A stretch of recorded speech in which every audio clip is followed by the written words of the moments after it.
Zarba! Gol! Futbol O'zbekiston.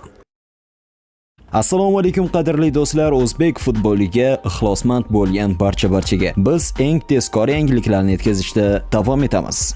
Mabodo kanalimizga obuna bo'lmagan bo'lsangiz, podpisatsiya tugmasini bosgan holda obuna bo'ling va eng qaynoq yangiliklarni biz bilan birga kuzatib boring. Moskvaning CSKA klubi hujumkor yarim himoyachisi Abbosov Fayzullayevga Turkiya Superligasining grand klublaridan biri bo'lmish Galatasaray qiziqish bildirmoqda. 21 yoshli futbolchi joriy mavsumda Moskva jamoasi hamda O'zbekiston milliy terma jamoasining muhim qismi bo'ldi. Fayzullayev dekabr oyida Osiyoning 2024-yildagi eng yaxshi yosh futbolchisi deb topildi. Hujumkor yarim himoyachi joriy mavsumda Rossiya Premyer Ligasining 19 uchrashuvida 2 ta gol va 3 ta golli uzatmaga mualliflik qilgan.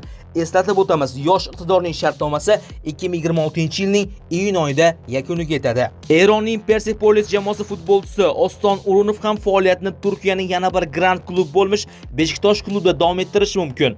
Ayni paytda Oston Urunovni Beshiktosh skautlari kuzatmoqda. Manbaning ma'lum qilishicha, turk klubi Oston Urunovni mavsum davomida kuzatadi va jarohat qaytalanmasa, transfer qilishga urinib ko'rmoqchi. Olingan ma'lumotlarga qaraganda Oston Urunov jarohatdan to'liq tiklangan.